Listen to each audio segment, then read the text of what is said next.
You are going to look at all the situation and be disillusioned and then be tempted to, seeing as you're looking at this person that you feel like is juicing you, plundering you, using your body parts for scraps, seeing as that's what you feel like, you're basically being stripped like a stolen car for your parts to be put in other cars. That's what you feel like under certain people, right? You have felt that way at MTN. Like, I properly felt like I was scraps, I was being used, and for years I was being used until ultimately somebody decided that, okay, this here is not a scrap yard. We are not putting apart the exhaust there and the engine there and the tires there for them to go to different cars. This is one big, fat, chunky, beautiful new car that's gotta be driven in this environment, and I'll take it. When you feel like you are scraps being used for parts, you are going to not give your all, because you are going to know that somebody is using you, abusing you. You're going to know that somebody is plundering you, looting you, using your cheek for booty, like as in plunder, right? You are going to know that, and as a result, drop the ball. The Lord said that in the word, there's a scripture that says that you must always pray for those who despitefully use you. You must pray for them. Don't curse. You must pray. You must pray for them, and not only pray for them, trust God. It is written in his word that trust the Lord, lean not on your own understanding. In all of your ways acknowledge him, and he will make your paths straight. You don't know who's looking, guys. Some of the people that look at you are looking at you like a hawk from the sky. They're looking at you through surveillance, Lankudra. They're looking at you from a distance. They're hearing about you through conversations and with colleagues. For instance, I'll give you an example. There was once a time, I was already a project manager at this particular juncture, right? And I was having such a hard time with the boss that I now had. Remember, the guy that interviewed me never ended up being my boss. I would have been happier in his department, but I was given to somebody else, a woman, right? And this lady was the bane of my existence. Once I got born again, I remember one time after an appraisal, literally crying over Psalm 37, that little Bible of mine. The pages were crinkled up because tears were rolling down onto them because of how poorly she appraised me, despite having put me in a position to train up a brand spanking new project manager that started working for a team. And then you give me a bad appraisal score when you chose me to train her. It evidences that you trusted me enough, and yet you gave me this bad score. I was crying. This boss was like the bane of my existence. Okay, anyway, whatever. During the time when I was underneath this woman, feeling like I'm not that good, like maybe I was way in over my head. Remember, prior to me being a project manager, I thought I could take them. Like, there are some project managers that I was administrating under that I thought I could just take them. I could take her like proper. I felt like I was better than them. If at all I was given the job, I would be better at my job than them. So here it is that now I was one, and I was apparently not that good. And this woman was trying to make me feel like that's a thing. Guys, children of God are targeted in corporate. Children of God are targeted in corporate. Like, I can't say like they. I did a video yesterday speaking about how it is that a time is coming when we are going to be disenfranchised, like as in Bazos Tatela, they're going to take our jobs away, our careers, they're going to take our money, our ability to buy beautiful homes and beautiful cars. It's just going to be sapped from out of us. But then this place is not our home, so we must not latch onto it for dear life, like latching onto a tree during a hurricane or a volcano. Just let go. Let the wind of Jesus Christ just take you home. Like, yeah, don't latch onto this earth, but work hard while you're on it. Okay, fill the earth and occupy it. That's what you need to do. Christians are targeted. Here is this woman. I'm out here chilling. I'm her project manager. It's clear that she trusts me because she's out here making me train new PMs. And then she gives me bad appraisal scores. I'm feeling flat. I'm thinking all these PMs that I thought I could take back when I was still a coordinator, I was way in over my head. I was arrogant. That's what I was. I was arrogant. I was lost in the world. For me to say I can take you, come on, that's not the way that you speak as a Christian. But I wasn't saved before then, so of course I spoke such things as those, like I can take them. Whatever. Nonetheless, I was now made to feel so lowly. I was made to feel like I wasn't good at what I did. Like I sucked, like I was the worst project manager in the team. Strangely, you're using your worst PM to train your new PMs. I find that odd. Anyway, whatever. Cool beans and bananas. And I am at the turnstiles about to exit, going home, right? At the end of the day. And this one colored project manager guy that works for our grander overall department, but a different team, literally so different it was that it was in another wing of the building. He worked in group. We worked in there were two campuses, man, like west and east, almost like this university. There was like a west wing and I forgot even what it was called, like M10. It was just so long ago, and it broke my heart so much that I don't even care to remember much. But he worked on the opposite side of the building, and we worked on the opposite side of the building. It's almost like they worked for group, but rather they were also still part of SA. This dude, I never worked with him at all. Okay, he was a project manager, however, but for another wing of a department, however, still under our overarching department, if you understand what I'm saying. I bump into this dude, let's say his name was Eben, okay, colored dude. I bump into him and I'm like, hi Eben, and I'm all tired, I'm going home, I'm feeling down and out, I'm feeling sad and broken because why my boss be out there giving me bad appraisal scores? I suck. And I at some point thought that I was so good that I could take some PMs, and now that I'm one, I'm in a desert and it's dry and my appraisal scores suck, like so I'm out like a light, okay. Bump into Eben at the turnstiles as we are exiting going home. I bump into Eben at the turnstile about to go home, and he's like, Karabo, how you doing, man? And I'm like, hi Eben, hi, good, I'm good, how are you, Eben? Right? And he's like, I'm good. Yo, Karabo, you know, people are underestimating this one. And I'm like, what are you talking about? He's like, people underestimate, people. I'm like, speak, brother, speak, preach. What do you mean? And he's like, yo, I was in a meeting with these executive people, and they were talking about how you are doing so well. They really like how it is that you're delivering. You know, people can really underestimate people until they show you flame. I was like, for real? Like, you were sitting in some meeting with some big head honchos that are our bosses, all of us, and they were like singing praises to my name. My boss don't got anything good to say about a sister, bro. Like, what are you talking? He's like, hey, people like what you do, Karabo, and people are noticing because somebody went and spoke about you, and they couldn't help but just keep singing praises. But I was like, hey, here it is, and I'm actually getting a crazy appraisal score from my boss. And someone that was sitting in some big chunky meeting overheard some big chunky people speaking about how it is that this project manager, that's who I'm filling. I was like, you have no, like, that dude had no clue. He had no idea how much he basically gave me confidence again. He boosted me. He juved me. He pulled that, you know, like with an engine that you're starting, vroom, vroom, he pulled it and it started. Like, I was out. I was flat on the floor, like flat bread.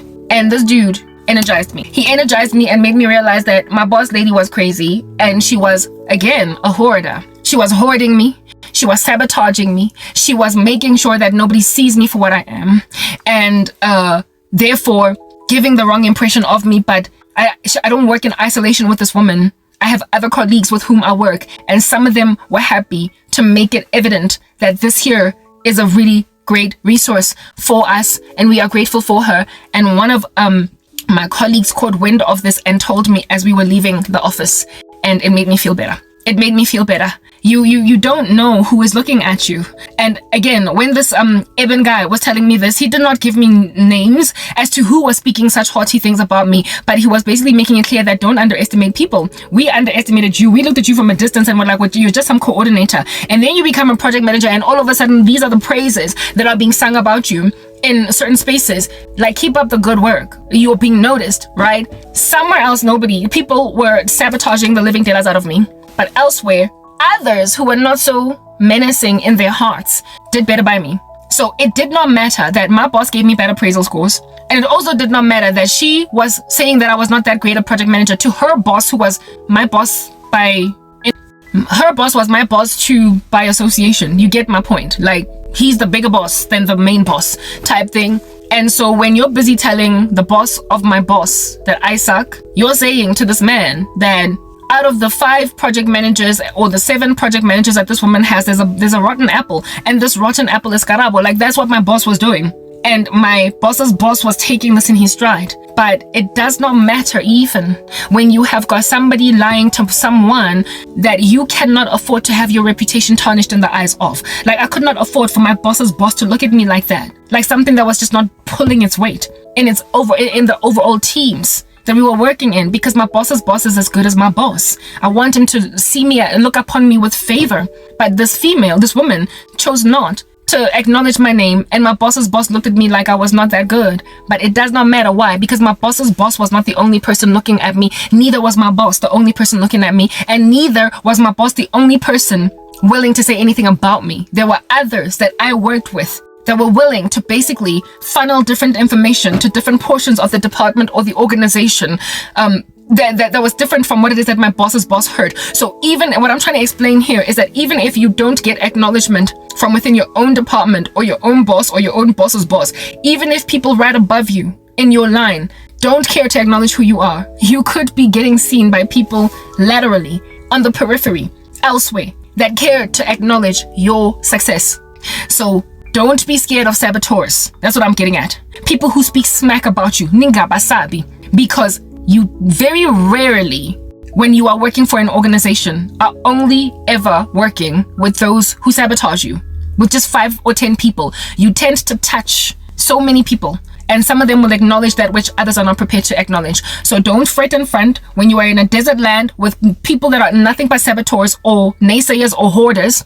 And don't also be nervous when those naysayers are literally thwarting you by lying on your appraisal, because there are others who have different praises to sing about you that you touch. And one day, you not only will catch wind of the fact that you're not that bad at what you do, but you will also be enabled by a promotion by a completely different person. And this will be the thing that will put pie on your face. That actually did happen with this boss lady. After a restructure happened, right? She had to unfortunately be demoted to a project manager. That happened across many people, right? So her demotion was not based on her lack of performance. It was just a company restructure. They were flattening the structure, getting rid of one layer that was program management. And that was unfortunate because it also affected the gentleman who gave me the promotion, right?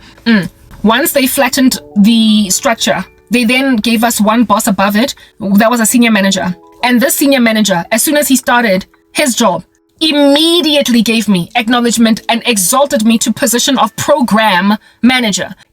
For 2 years, I was under this program manager lady, and she was actually giving me whack appraisal scores. And then a new guy comes into, like, it was always new guys. A new guy comes into the picture and immediately bumps me to program manager because of having worked with me for 5 seconds.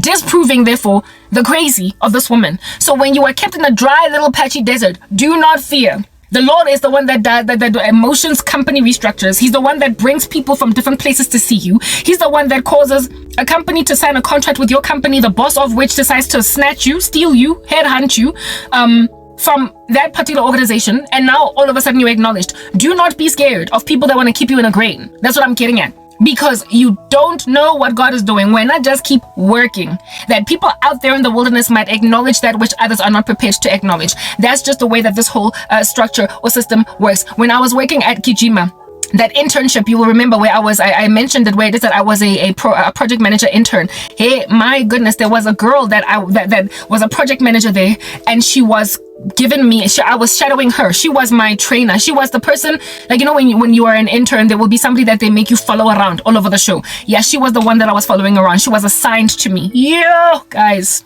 Yes, like it. Yeah, man. Sabotage. Sabotage. Ria sabotage. Na, Ria morata. She was all about that sabotage business, but I never would have been able to know. First and foremost, she was at my interview. And at the interview, she sat there with this like bright-eyed and beautiful face, bushy-tailed, like she was so excited. She looked happy that I was about to come on board. I was interviewed by her and what would be our departmental boss guy. And both of them were out here with smiles from here to Timbuktu, looking like the Joker at the interview, happy to bring me on board. And she was like, I'm going to do everything in my power to train her up, that she might be made fit for purpose and grow as a project manager in our organization. I'm glad that I'm going to be taking this young lady under my wing. I wasn't even a young lady under her wing. The two of us were the same age. We were both born in 1984. I was so happy that I had somebody that was going to be training me up, seeing as I was a new intern in the company, that loved me, and also my boss guy liked me. Won't everybody, I was just happy. I then start working for the company, guys, and this chick is like excited on the first day. Karabo, welcome. Okay, go to induction, this and that. I follow her everywhere. Her projects as she's doing them. I drive with her to her clients, and this chick, I'm basically shadowing her. I'm learning the ropes from her. And I'm thinking, well, good. I'm basically her administrator too. I'm doing her minutes. I am there like a bear. But remember, you never ever work in isolation with a person. So I not only worked with this chick, but I worked with this one dude that was a boss guy developer, and a lady that was a very senior business analyst. The three of us were always working together in whatever projects that we were doing, right? This senior business analyst woman was always working this chick's projects, and this developer guy, who was also a boss guy, was always behind either availing the resources for the coding, or in and of himself he was coding, right, for the project. I was working with these people, and I would travel all over the show with all of them at different times. So sometimes I was traveling with the chick that was given me to train me as a not a co-project manager. She was the project manager that was to raise me up in the position to become a PM one day, maybe when they decide to make me permanent.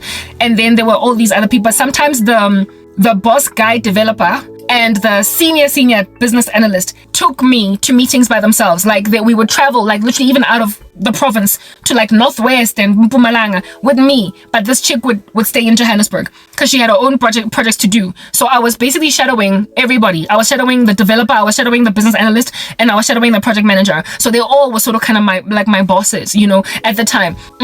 The business analyst, senior BA, and the coding guru boss dude developer had my back in a way that this chick didn't, right? Hey Bachong, my boss guy, the departmental head, a white man, went from smiles every day, hello, let's say his name was Pete.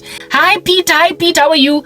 Pete went from good morning Karabo, how are you doing, how's things going, to hi, yo. I started getting so much shade from Pete. Pete started giving me so much attitude, and I didn't understand why Pete stopped liking me. Why he stopped smiling from ear to ear every time he saw me. Why he stopped being proud of me. Like I remember at induction, his smile was so big when I was introducing myself. It's like he was proud that he had brought me on board. He loved me at the interview. Sure, guys, Pete went ice cold. You as cold as ice. He went ice cold on me. And I was like, I don't even know why Pete is acting this way, but he's the departmental head, and frankly, he's the one that vetoes whether or not I get hired permanently. He is the person that decides if I'm going to become a project manager one day. It's almost as if though Pete was just writing out my contract so he could get rid of me. The way that he changed on me, I was sad. And I did not know what caused this. Did not know what in the world was causing Pete to change on me overnight like the weather. Had no clue, okay? Here it is that Pete has changed on me, and I'm just taking it in my stride. Now every day I'm just going to work and just feel like it's a drag. Everybody underestimates me. Like it was not just Pete that stopped being all chummy with me, but the other bosses, like the heads of the different departments, you know, at meetings. Like it's like they overlooked me. Like they wouldn't even listen to what I said.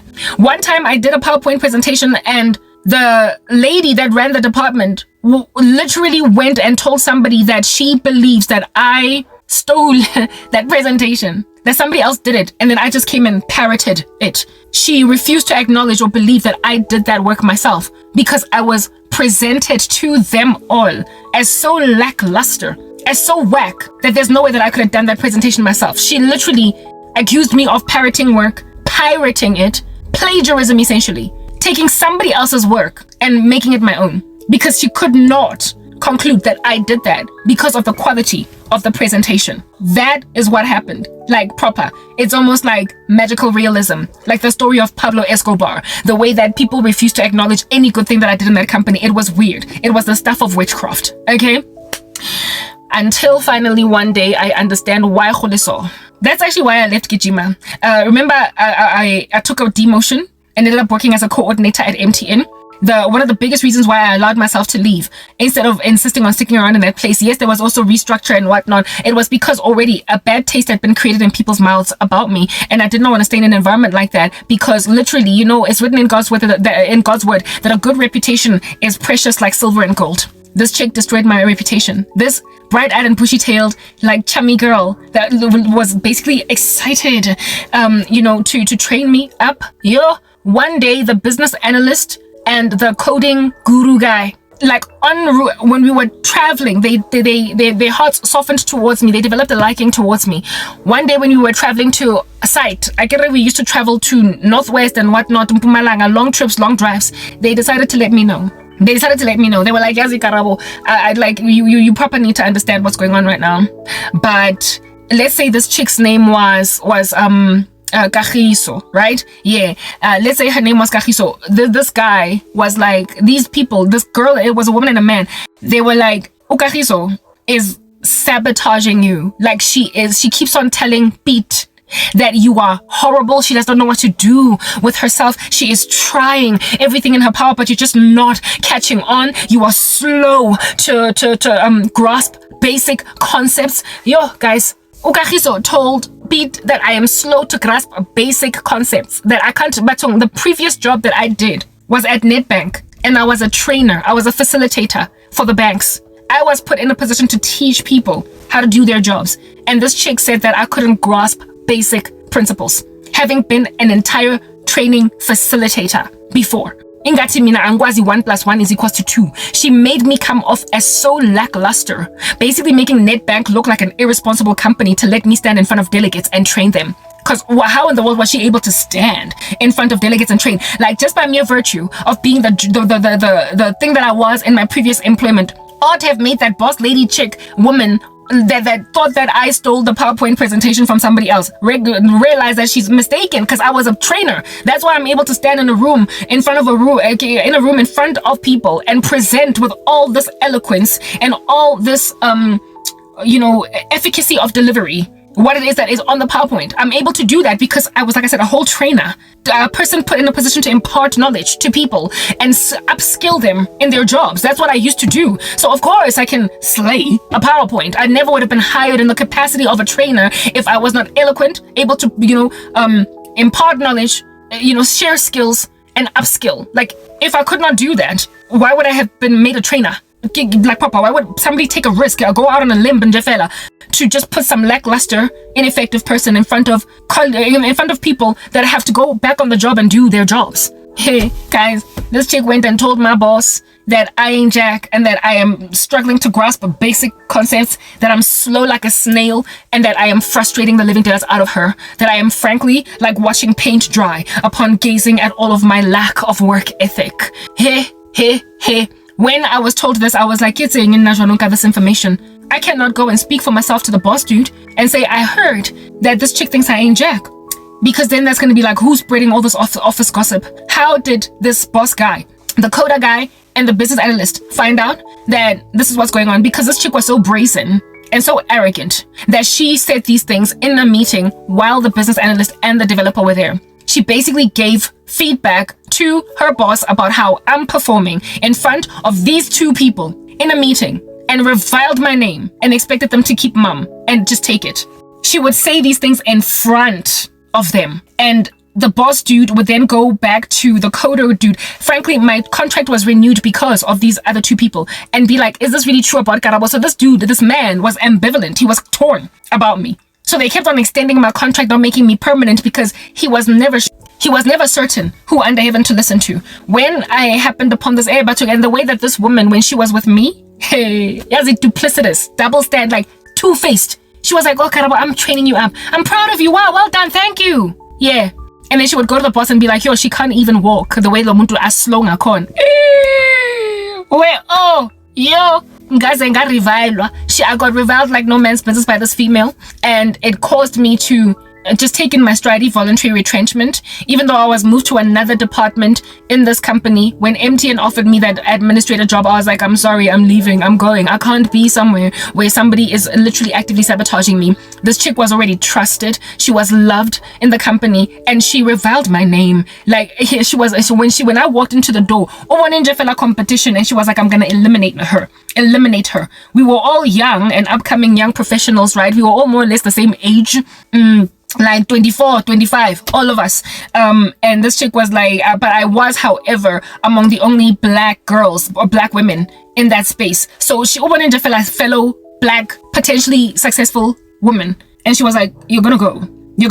Yo, one kulmela manga, this person. But somebody, other people decided to be honest with me. So what I'm trying to explain to you guys is that fear not sabotage. And fear not reviling, because even when you start to get treated some kind of way funny, because somebody's out just speaking smack about you in meetings, there's gonna be somebody that's gonna out you, be loyal to you at the expense of that person, shocking that person. That chick did not expect the boss guy coder and the senior business analyst to take my side. She did not expect that. She did not expect that they would find her acts abominable. She did not expect that. She thoroughly did not expect that they would find them so abominable, those acts, that they would tell on her. So all the way up until I left Kijima, that chick never knew that I knew.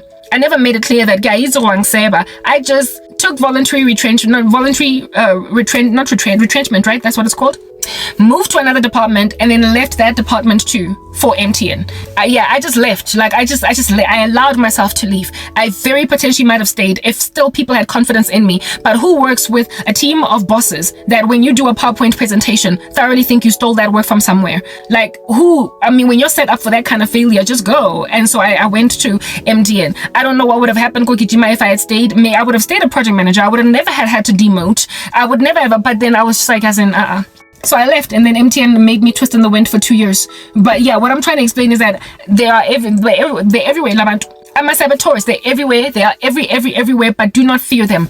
Do not fear saboteurs. They're everywhere. And even when your eyes are closed and ears shut to what's being done to you, every so often somebody sober is going to let you know why somebody's treating you differently all of a sudden. Why the smiley, chummy Pete is no longer smiley and chummy. You will understand that Pete is no longer chummy because Gachus was lying about you. And the Lord will then open an avenue for you to get out of that through like a bit of an MTN. You can make a decision to stay, but your name has been reviled in this place. You can choose to go. I chose to go, but then MTN twisted me in the wind for 2 years, and then finally I became a project manager again. So if anybody knows a peak and a flow, a trough, a rise and a fall, just always doing waves with a career, like up, down, up, down. I know.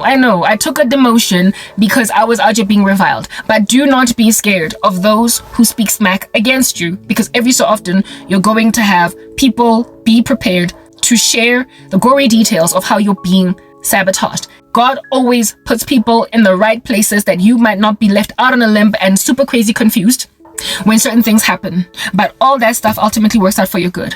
All things work out together for the good of them who love the Lord and are called according to his purposes. I eventually skyrocketed, got to where I needed to get, the nth of my degree, the very pinnacle of, not degree, but a career. The pinnacle of it was where I was a program manager, having been put there by someone that came in day before yesterday, saw what I can do and was like, I want you to run the program. I was a project manager for only 2 years. At least officially at MTN. Not 2, 3.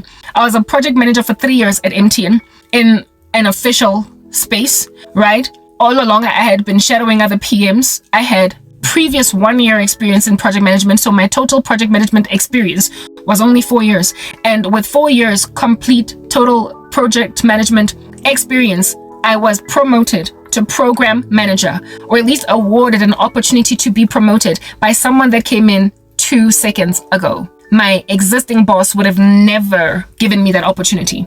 It had to be someone that got put in that position from outside. That's how I've always ranked up. That's how I've always leveled up. God has always brought someone else, and how I have succeeded to basically overcome reviling of my person, basically sabotage of my person, has always been through somebody deciding to tell me what's actually truly happening on the ground. I found out that Pete was passing me shade because Kagiso was lying. I found out that my boss, even though she gave me a bad appraisal, there are other people that sing praises of me from Eben. Eben is the one that decided to tell me rather what is the true story. So God will always bring an encourager along, or one who will let you know why something is going on. God will always tell you when Pete is being lied to, and God will also always tell you when, even though your boss refuses to acknowledge that you are good, there are others that see you. That'll keep you going. That is going to be the thing that is going to be the thing that keeps you going. Therefore, guys, when you get sabotaged to the point, because the thing about saboteurs, right? When you keep on rising anyway, coming back up for air again, like, recovering when you fall, that's when they go to the nth degree of really below the belt sabotage, and they just get rid of you. They get rid of you. That's what eventually happened with me at MTN. So the other boss could not thwart me, got given promotion as a program manager, and then like an entire saboteur of Daniel in the Lion's Den type saboteurs made a decision that I need to just lose my job altogether and be put in a Lion's Den to die. Yeah. When you keep on rising again, that's when they will trip you up on an athletics patch and then run 10 laps around you, saying that this time around, this time around, you're not going to rise. This time around, you're not going to pick up from where you left off. This time around, there's not going to be an Eben telling you that you're actually really great. And there are people who see that. This time around, there's not going to be a developer dude with a business analyst telling you that, but that's why they're gossiping you, girl. And she's speaking smack about you. That's why the person who is in a position to approve your permanent employment in this company, now that can't even look you in the face, can't even greet you when you walk by. That's why this is happening. That's why under heaven, this is happening. You will keep on experiencing these sabotagey experiences until you get crushed underfoot to a point of so much loss, that now what's the point? Like they get below the belt, guys. Like their sabotage gets to the point where if you keep on rising anyway, now they're going to want to finish you off. Now they're going to say, this time she's not gonna rise. This time there won't be an Eben. This time there won't be a Koda Hadnock guy telling her the truth. This time so big and lean. This time she's gonna sit at home. No one is gonna see her. And then they invest in things like witchcraft, and then physical reviling, physical sabotage, lying, false witness, against you, trumping up charges against you guys. The abuse on the body of Christ is astronomical and corporate. Like I never imagined I was ever going to go back to corporate South Africa because of what happened to me at first. Because the thing that's happening to me, it's happening to like Christians littered across the board. Like it's just we're being sabotaged. Like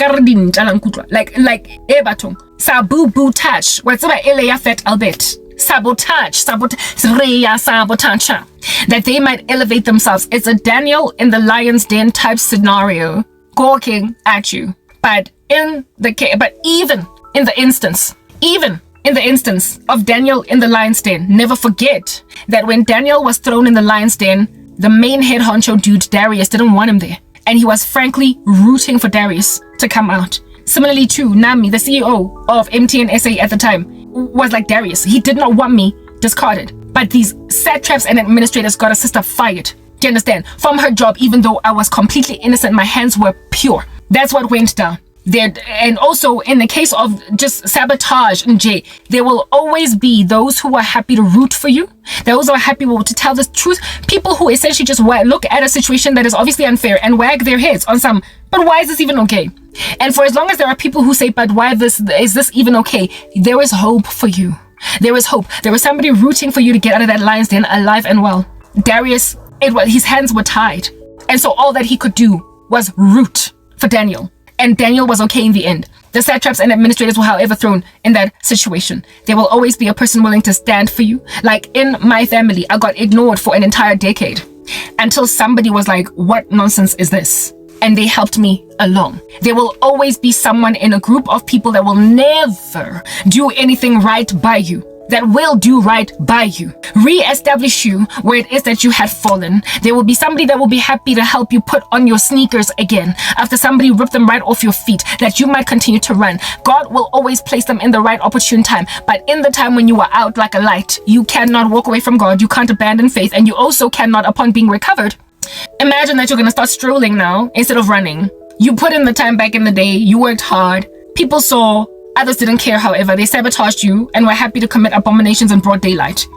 They were left in a season, handed over to their reprobate mind. But when you do finally recover as Daniel in the lion's den, when you get given an opportunity again, which is really the heart or the gist of this particular message, what I am trying to deliver forward is what God does when you are made to start again, either from scratch or not where it is that you would have been had you not been sabotaged. That's when the Christian is most flattened. That's when the believer is most out of it. Like you are most discouraged. You are so discouraged, and you also have got so many wounds. You're so hurt and you have been so badly sabotaged. You've got so much post-traumatic stress that you literally will wear I don't want to trigger them again. Like, this hurts too much. I'm going to heaven when I die, so really that's all I need right now. To live as Christ, but to die is gain. But I'm never going to try hard for the earth again. You will literally say, I'm never going to try hard again for the earth. Okay, I'm out of my car now because it's getting dark again. Just the fact that it gets dark on me is really problematic. Anyway, let me hope to finish this conversation. Now, yes, I was saying, do not fret and do not front at strange activity that happens on the periphery, imagining that you're in a dead end zone. God knows where He has placed you, and you must just trust that situation.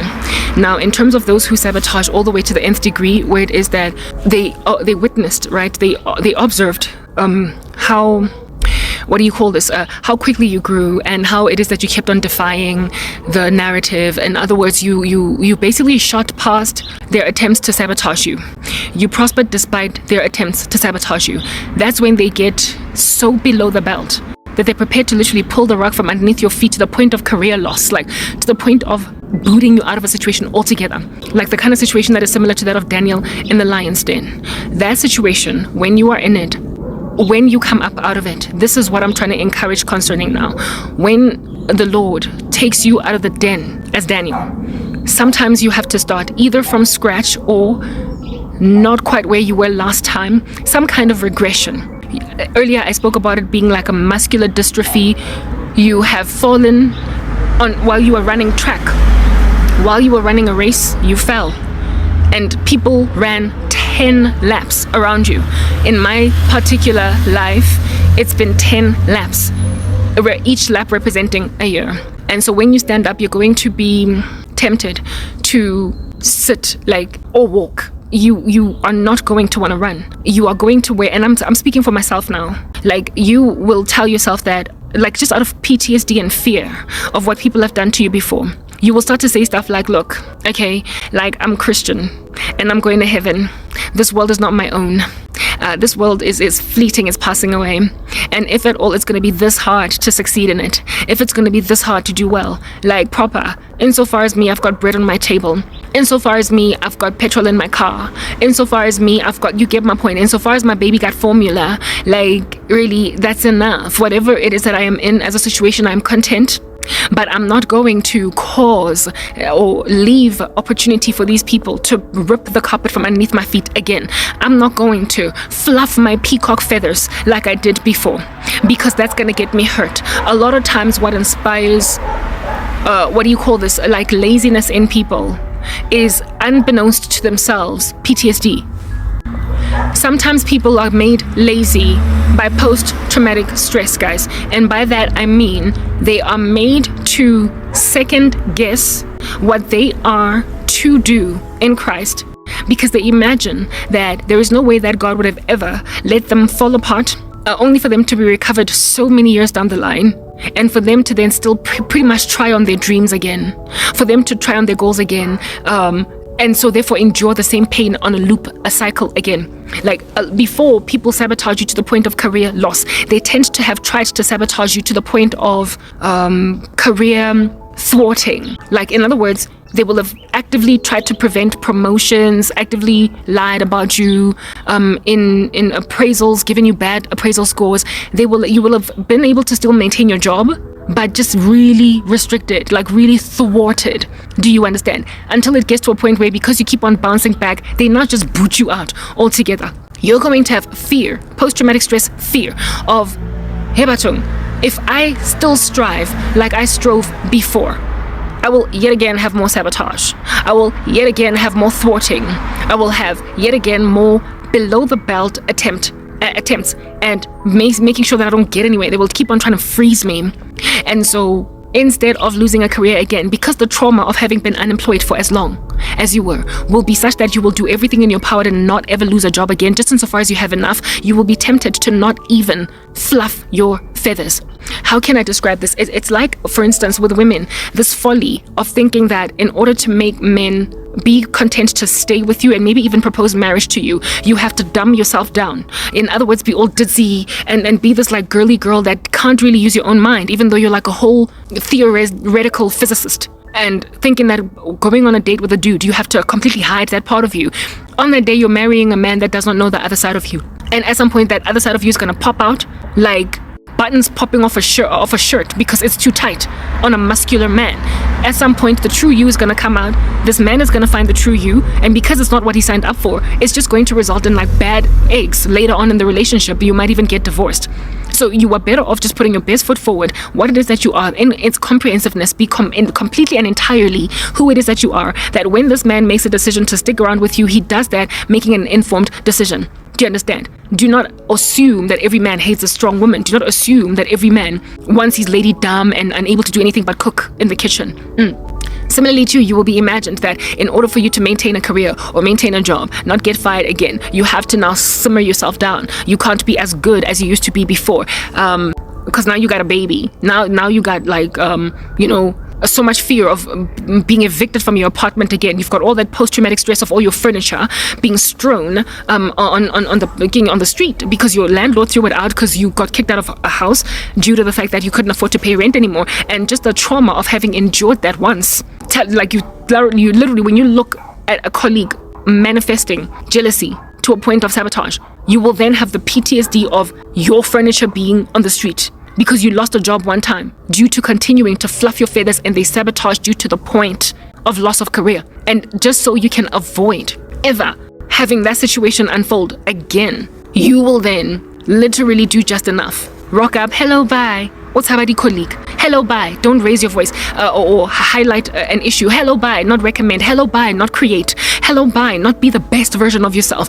And therefore be unintimidating to anybody. Proper. That's a whole thing. The reason why I am saying this is because literally those have been my plans. That's been stuff that's been going on in my mind.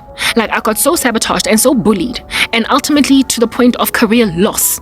And I've got so much traumatic stress, post-traumatic stress from losing stuff, losing apartments, being put on the credit bureau, my car, not being able to service it, my license just expiring, just basically a life of unemployment, suffering so much want that once ngaba restored to, when I get restored to being able to service my car on time, renew my license disc, renew my driver's license, basically pay for my way again, it's gonna be such a traumatizing prospect for me to essentially stand on my talents and my girth in the future, in the presence or climate of jealous colleagues that could then sabotage me to a point of losing again.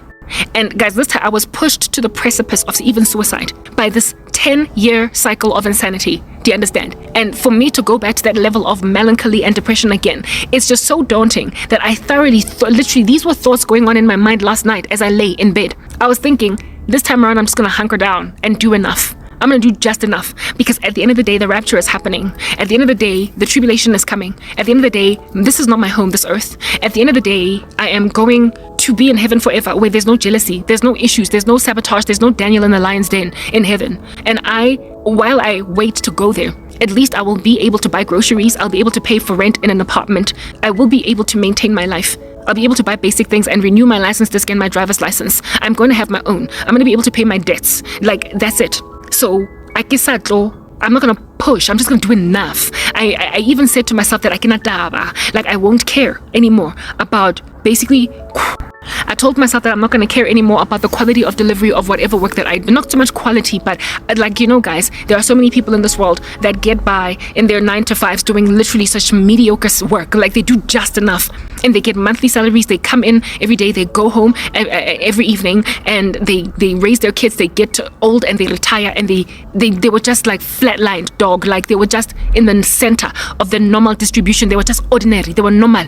They were just normal. They didn't do more. They didn't do less. They did enough. They rocked up. They were on time at work every day at 8 and at 5 p.m. sharp. They knocked off. People that you would never see putting in more hours. People that you would never see earlier than absolutely necessary. They did just enough. They pitched that work and they went home for 50 years until they retired. Like, I've seen them in every company that I've ever worked at. I've seen people like that who just merely come and go, wrote mundane every single day. And it's the same thing. They don't cause any alarms around themselves. They don't bring any attention to themselves. They just do enough. They are people are just satisfied with them. That's it. Like, they get, if at all, an appraisal a sheet is from 1 to 5, they're always getting 2.5. Like, it's always just 2.5, just enough to get 5% salary increase every year. Just enough. Yeah, I've seen people like those come and go, and I always used to look at them on some, how is this enough? Like, how is this enough for you? Like, why are you okay being a receptionist for 5 years, girl? Like, 5 years you're on reception, 5 years, go fair, or go reception. How's that even okay? You're a good receptionist. You transfer calls. You are, you're good at what you do. You do just enough. And trust, lo and behold, indeed, at exactly 5 p.m., you're logging off. At exactly 8 p.m., you're logging on. You do no more, no less, just enough. I've always just looked at them with pity on some shame. If only you knew what it meant for the sky to be the limit, right? And I was thoroughly out here thinking about being Mam Doreen at reception. I was thoroughly thinking about being Usis Doreen Mina at reception. That's been a receptionist since she was 18, and now she's 45, and she's still out here in the same job, getting 5% salary increases every year. Le bonus at Christmas. I thoroughly thought about being Sistoris, guys. I did. Mabane, I was so traumatized by what happened to me throughout my career. What happened to me at MTN was a culmination of events across multiple companies. And it caused me to eventually lose an entire career. Do you understand what I'm saying? Until I was so poor that I couldn't renew my my driver's license for a decade. That I lost my apartments. That I couldn't afford basic things like tampons. That I out here literally was thoroughly trying to be Sis Doris, a reception. Oplomera 20 years young. She's a log. I wanted to be that. Just so I could be okay. Why? Because I trust the rapture to happen. Hey. Okay, I'm here again. It appears every single day I have the exact same strategy now. Anyway, let me just keep my voice to a minimum. Like, thanks to my door being open like this, my battery is dead in the car. It has to be boosted. Anyway, whatever. Again, such things as these, like, I won't have to have a problem with them in the future anymore. Like holding on to a car battery that keeps on flopping if the car's chilling for like 3 days, 4 days, and then the car just dies. Like, not being able to change it up, and you constantly using other people's vehicles in order to restart your car. You constantly traveling around in the back of your vehicle with a scoop usa petrol. Like, I remember the first time I used a petrol scoop, the garage attendant guy said a woman should never ever have a scoop se petrol le motwen because she should never ever get to a point where she needs one. He was like, a woman should never ever have a can for petrol a portable can for petrol, because a woman should never ever get to the point where she's got such little gas in her car that it could get stuck. Like, the first time I ever got a scoop, sa 5 liter, was in the season of persecution, because I started driving around with reserves in my vehicle. Like, when you've got that level of post-traumatic stress, where it is that you remember the days of carrying a scoop, remember the days of getting stuck, having nothing but $50 to fill up a car to get it to at least your house, the days of a car flatting, like a tire flatting, and not being able to buy a new tire, and driving around for months on end with a biscuit tire. Like, you will remember such things as those, and be, as a result of that trauma, unwilling to ever get in that situation again. Like, end up fearing unemployment so much that you will literally be a wallflower, sitting around in a company doing no more than what is absolutely necessary for your boss, that you might not get fired, however not more, so as to aggravate potentially jealous colleagues, not to make out of you Daniel in the lion's den, and then lose a job again, and then go back to scoop se petrol in the back of your car. You will literally tell yourself ukuthi uzoqina wena umam Doris just breaking even every single year in the company. All you do is just enough. Clock in 8 o'clock. You are never late. However, you take lunch on time. You are back, like, signing into your computer on time. You log 5 p.m. batong Mam Doris, this metaphoric character that I'm speaking about right now by the name of Mam Doris, does not do more than is absolutely necessary. Mam Dorisi does not burn the midnight oil. Mam Dorisi does not register a course at a university. She does not study part-time. Mam Dorisi does not take training more than is absolutely necessary on the job. Mam Dorisi does not ask the company for money to study. She does not apply for a study loan at work. Because why? Mam Dorisi does not work beyond 5 p.m.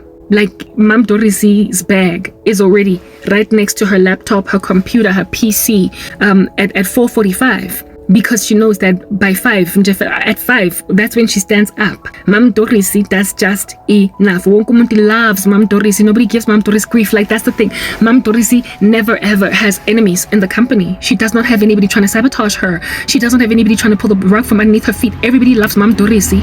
Everybody buys Mam Dorisi the best little cute office presents on her birthday. Mam Dorisi never ever has a farewell party, but she's always organizing it, because she is the one that's always there to see everybody come and everybody go. She inducts everybody, and everybody goes in her grill, under her nose. She is trusted, and she never gets fired. When there are retrenchments happening, she is just held fast to, because she is just this structure, this log, this part of the furniture of the company that can be relied on to just never quit. She, helps with staff turnover, because she never quits, never does more than is absolutely necessary, and is trusted to be maintained. She knows every system that changes, because she's the first one when there's been a system upgrade. and she needs to now move over to a new system. That's the only training she attends. But the kind of training that you have to go to for your KPIs in order that you might grow on a professional track, it's not necessary for her. She does just enough. Like, she does induction, she does system change training, she does change management training, she does, what is this, regulation, like when the law changes in the country and the regulation affects your company, she does that, but like not more than that. Not more. That's Mam Doris. She just does enough. As a result, Mam Dorisi never gets grief. Everybody loves her. Everybody hugs her. Everybody buys her coffees. Everybody asks her how her children are doing. People are not competing with Mama Dorisi. She's going to age there. She's going to retire there. And when she retires, she's going to be content with the house that she has paid in full because she stayed there for 20 years, enough time for her to finish paying bond. Mam Dorisi has a house, go Pimville, Soweto, yatre bed, and proper. She's never going to lose it because she pays it. Ka 20 years. She does not pay her mortgage more payments per month than the normal ones because she's trying to fast track finishing off her bond. No, she's not that girl. She's just doing all that she needs to do to basically exist and then pass away. That's Mam Doris. She's the kind of woman to retire from her job in the house that she was living in for 20 years, 50 years. She's that lady. Does not bother nobody. I wanted to be Mam Dorisi, and the only reason I wanted to break even like Mam Dorisi was because of trauma. I thought, like last night, as I lay in my bed, I was saying to myself, I cannot taba anymore. I don't care anymore. Like, I'm just gonna do what is absolutely necessary. I'm gonna do enough such that my boss won't be upset with me.